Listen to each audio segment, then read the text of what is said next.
Ito ang bagong Diyos-Diyosan. Ito mismo. Yung hawak ng cellphone na yan. Bagong Ano Diyos-Diyosan. pangalan ng Diyos mo? Podcast-podcastan habang nakain. Kanina pag-uusapan natin, buddy. Ang cellphone ngayon at ang mga gadget natin ay para na rin Diyos. Niyuyukuran na ano, buddy. Laging nakatungo. Laging nakatungo na tayo, pansin ko yun. Tapos ngayon, ewan ka, kung May pilosopo dyan sa, tumingila ka. oo, Eh, bakit nga hindi? pero ang cellphone talaga ngayon, kung papansinin mo, nakaganito ka talaga. Oh. Oo. Pag ganito kasi medyo mangalay. Pero pag nakaganito ka, bow down na, buddy. Ang galing kumuha ng cellphone ngayon ng mata. Kanino ba kayo tumutungo? Pag nagdadasal lang, Pag may nare-respeto, halimbawa, may matanda, gaganon ka, di ba? O kaya ay bate. shoes po. Pero ang cellphone talaga, Kaya tayong patunguhin kahit wala namang... oo, nang hindi mo namamalayan. Kasi, yung cellphone ngayon, ang number one komunikasyon ng bawat isa. Lahat ng impormasyon nandito na. So ngayon, napansin, kapag usapan namin ni Brother Justin Earl, na ito na yung bagong Diyos-Diyosan. Ito na yun, buddy. Ano? Generasyon natin ngayon ay nakapagbuo na ang tao ng isang malaking Diyos-Diyosan na sinasamba ng halos lahat ng hindi nila namamalayan.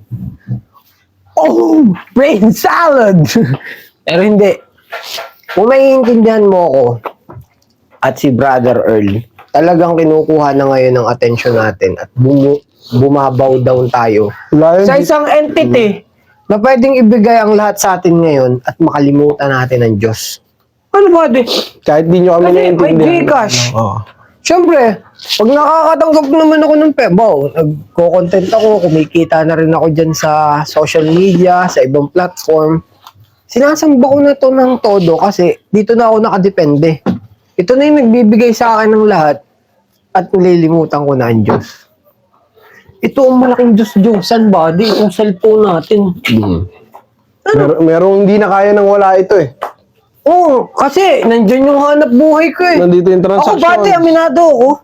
Pag nawalan ako ng cellphone, panoorin nyo, meron tayong income sa Facebook ngayon. Bibitaw ka pa. Facebook, TikTok, Shopee, i-withdraw ko na yun. Bibitaw ka At pa ba? bibili ako ng cellphone kasi ibabalik ko sa may-ari yung cellphone. Sino ba yung bibitaw na na-income ka sa cellphone? Oo. Bibitaw ka pa. Laptop. Oh, pero ang tanong, At least, aware ka dapat na alam ito ang mo. bagong Diyos-Diyosan. Brain salad! Cut ko na to.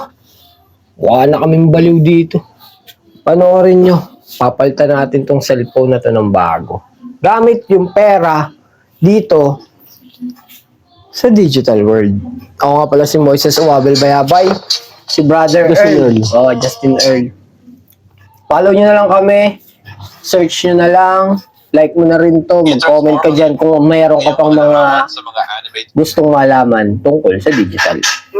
Podcast-podcastan lang. Tips and information para sa inyo lagi. Ito ang bagong Diyos-Diyosan. Ito mismo. Yung hawak ng cellphone na yan. Bagong Ano Diyos-Diyosan. pangalan ng Diyos mo?